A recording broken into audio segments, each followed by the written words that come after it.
Hello everyone, let's practice IELTS listening module. Let's begin with section 1. Section 1 involves project planning discussion. Now let's see the question types. Questions 1 to 5. Note completion, and the instruction is write no more than 2 words or a number, and you have to listen for time periods like days, weeks, names of staff, phrases of a project, task and responsibilities. Here answers comes in order.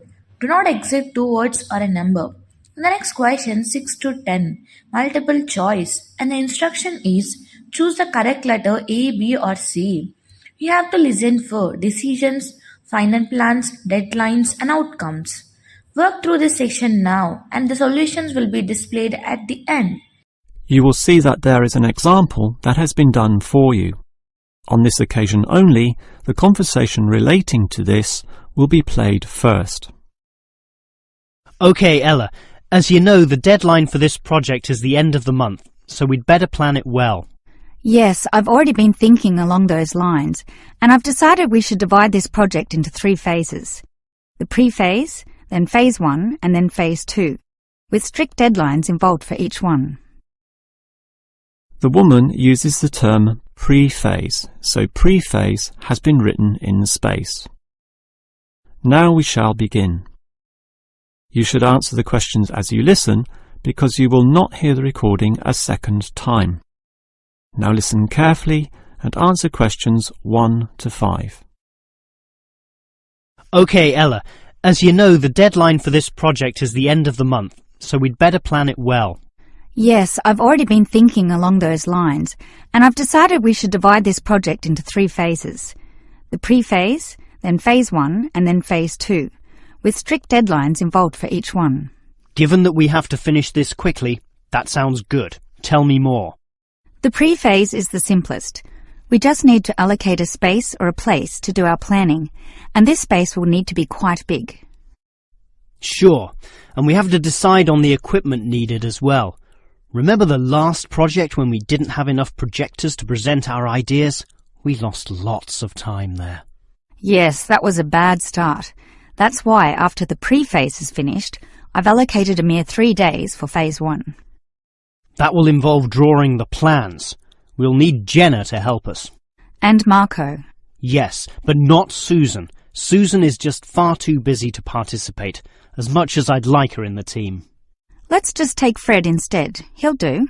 Sure, Fred's not as experienced as Greg, but I agree he'll do fine for this job. Then it's straight into phase 2. Collecting, collating, analysing and preparing the final report. Can we do that in 5 days? I think that's optimistic, which is why I scheduled 6. That's almost a week. Do we have that much time? We do, and with the right people, 6 days should see the job done. Who are the people for this phase? Arthur and Rob, right? No, Arthur's got other things to do, and Rob's on leave, so Mike alone will be the main man on this part. He's done it before, so it should be fine.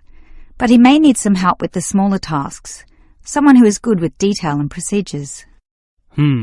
Peter's not free at the moment, so I can arrange Leo to chip in some time and advice.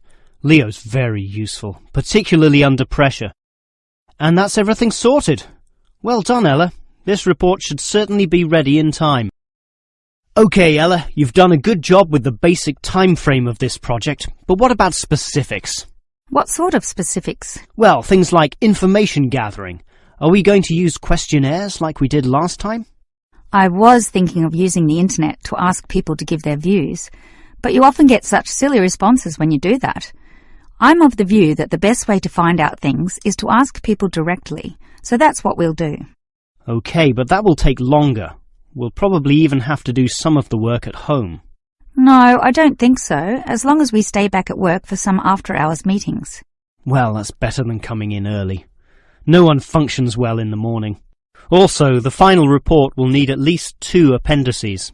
Not only that, we'll have to attach a small booklet to the end, containing printouts of the relevant parts from all the foreign websites we accessed. That will take even more time. Are you sure we can meet this deadline? Yep, I've worked it all out and I'm confident we can do it. Phase 1 should be finished by the 5th, leaving Phase 2 to begin about the 8th or 9th.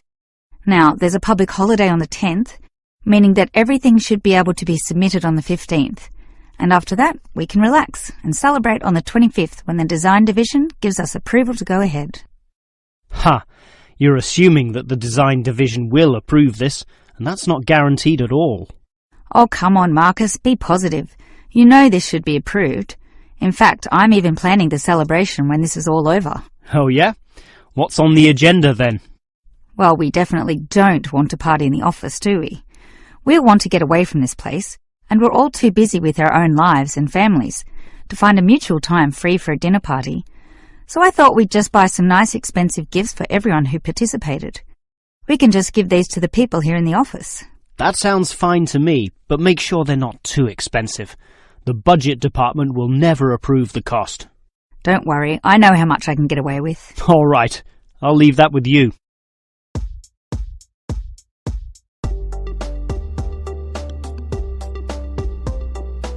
And the next section 2. Section 2 is a monologue on repairs and maintenance. Now let's see the question types. Questions 11 to 15 matching. You must match problems to repair schedule. You have to listen for orders of repairs, priority, and reasons for delay. Next question 16 to 20. Sentence completion. And the instruction is write no more than 2 words. You have to listen for what happens to materials, where things are stored, what is done with animals or waste. Try to solve this section and I will present the answers afterward. Hello there. I was asked to tell you about the extent of the damage to the main building caused by the recent storm. Oh, that's right. I take it that most of the damage is just to the main building? It is indeed, since the building is so old. However, luckily the damage is minor and all of it can be fixed in one day, given that we have 5 people in our team.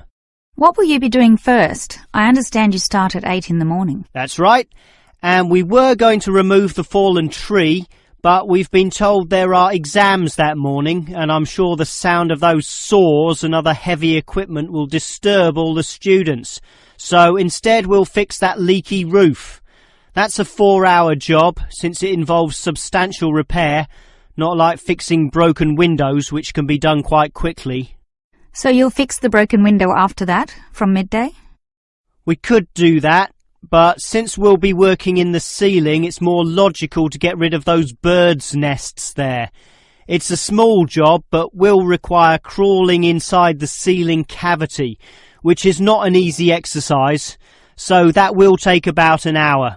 But this is good, since by that time the exams should be over, and we can address that tree which has been blown over, after our 1-hour lunch break, of course. It will be quite noisy dealing with that, but it will be finished by 3 o'clock.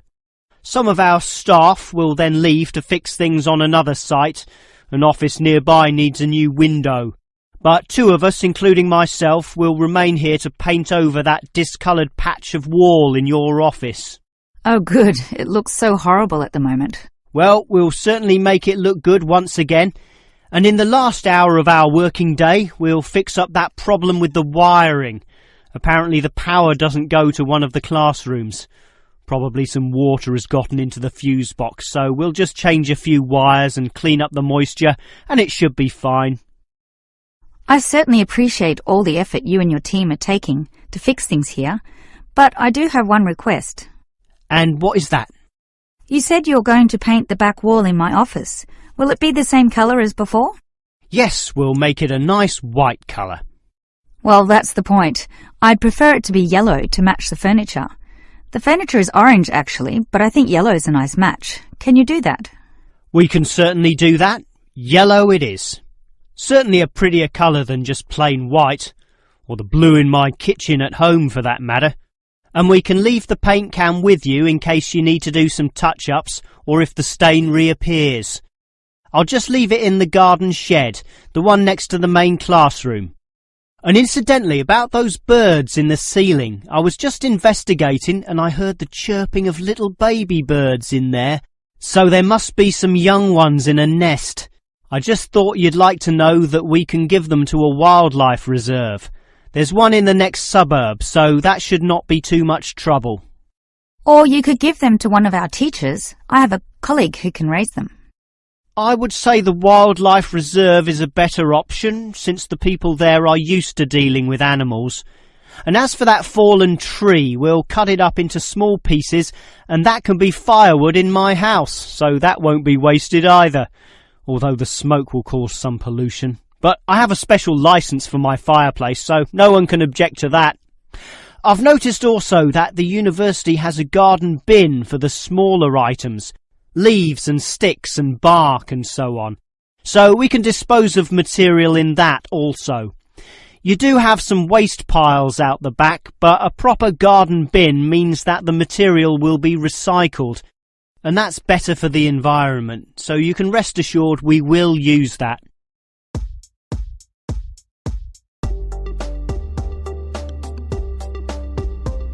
Section 3. Section 3 is academic discussion on university subjects, and the questions 21 to 26 are table completion. You are completing subject names, textbook titles, and criticism of books. You have to listen for opinions, evaluative language like boring, outdated, and too long. Next, questions 27 to 30. Classification. You must choose S, C, P based on speaker's preference, and you have to listen for personal opinions, words like I prefer, I like, my favorite.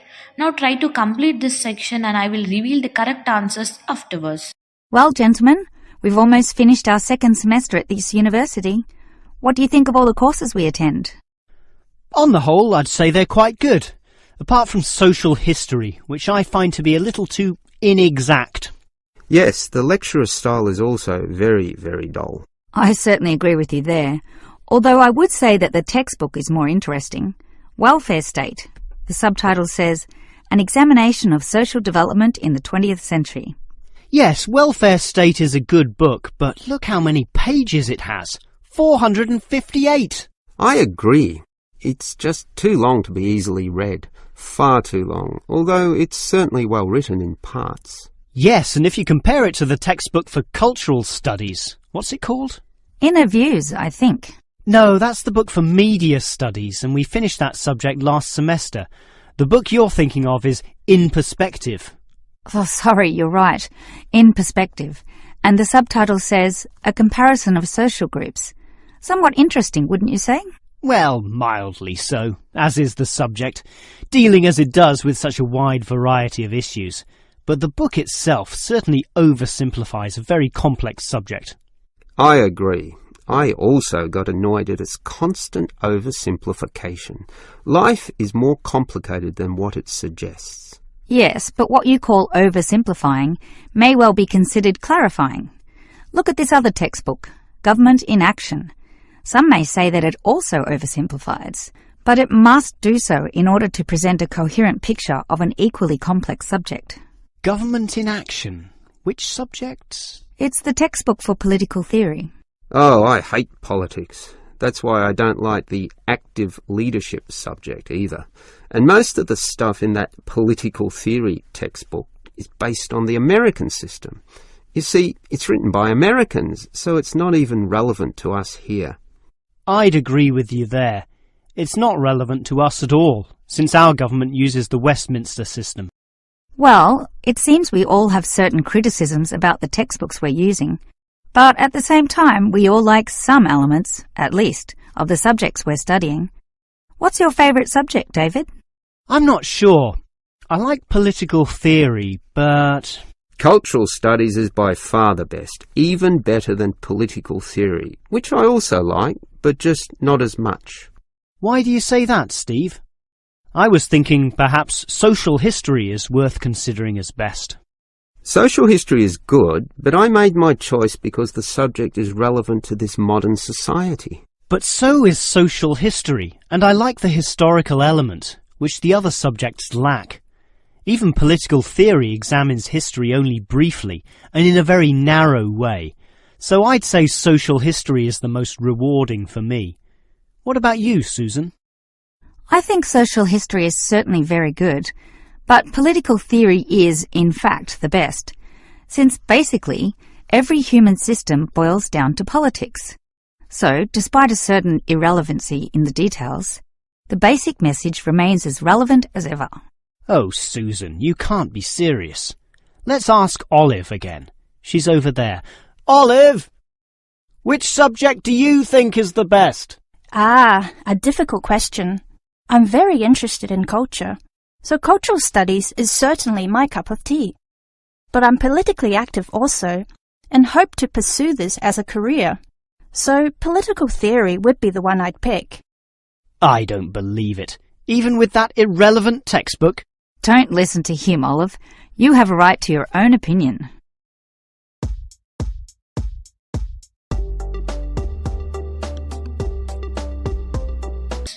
Next, Section 4. Section 4 is an academic lecture on rural and farming issues. And the questions 31 to 32 are multiple choice, focus on comparisons like past versus present and causes and consequences. Next, questions 33 to 35 multiple answer selection. And the instruction is choose 3 correct answers. You have to listen for lists, features and characteristics. Next questions 36 to 40 table completion. You must complete solutions, factors, example. Listen for case studies, place names, products, economic strategies. Attempt this section now. I will show the answers at the If you consider the farms of old, the type your father or grandfather grew up on, they were small and labour-intensive, requiring lots of workers. In addition, they often had a diversity of products, be that animal or vegetable, say cows and sheep, or oranges and lemons, with some peaches and a few chickens on the side for the production of eggs. The many workers involved raised their families who needed products and support services, such as medical clinics and schools, so the small country towns had mercantile activity, storefronts and community participation with all ages present and a distinct town culture. And how it has changed. Travel to any small country town in virtually any developed country and you will often see that these places are now somewhat forlorn and deserted, lacking life and vigour. Many of the residents have long since moved towards the big cities, so the country areas have become depopulated and their downtowns empty. This phenomenon is so predictable and widespread that it even has a name, rural flight or rural exodus, and it has produced some fairly predictable problems. As for the causes of rural exodus, the most obvious is the industrialisation of agriculture. This comes in 2 aspects, one of them being monocultural farming practices. What this means is that it is now more efficient to have one product and focus on its needs almost exclusively. So, for example, animal husbandry will usually involve a single type of animal, say pigs, but with huge factory farming techniques, or, in other words, the second aspect, economies of scale. This means instead of 200 pigs, there'll be 2,000, tightly fitted into small pens or cages, with high-density waste disposal and automatic feeding systems. Yet, despite this huge size, it can all be controlled by just a dozen farm workers pushing the right button. You might not like it, but in a competitive market, the cheaper the overheads, the better, and one can't argue with market economics. It's simply the way of the modern world, and it has changed the face of rural districts, mostly for the worst. We can talk at length about the problem of rural exodus, but what about solutions? Well, there is certainly some cause for hope, since many are now feeling the negatives of increasing urbanisation, negatives which the countryside generally does not have. Thus, tourism, for example, is certainly one avenue of revenue and revitalisation. The most important consideration here is that the local residents themselves participate in developing such initiatives and deciding what happens, since outsiders, be they state government or city-based planners, do not fully understand the local settings. the possibilities which may be on offer, or the town culture, since even small rural areas can be highly distinctive from neighbouring ones. For example, the Daylesford area has developed a tourist industry based on the natural springs there, putting forward the angle that this water is relaxing and revitalising for the health. There has been the development of spas, saunas and small-scale accommodation within its picturesque hillsides. And another solution is to utilise the predominant local product. This takes advantage of the fact that many city people are developing a dislike for factory-produced and packaged foodstuffs. They are becoming interested in products that can be sold directly to them at a cheaper price while preserving all the freshness from the tree or animal. It is important here that the country area is not only characterised by a specific product, but markets this idea well. For example, many areas of country Victoria have developed widespread grape growing and winemaking facilities and encourage wine tasting tourism, now a thriving industry with an international patronage. Similarly, Harcourt is famous for apples, Shepparton for mature cheeses, and Mildura for its citrus products. Such strategies, done well, give hope that rural areas can revitalise somewhat and once again be lively and interesting places to live in.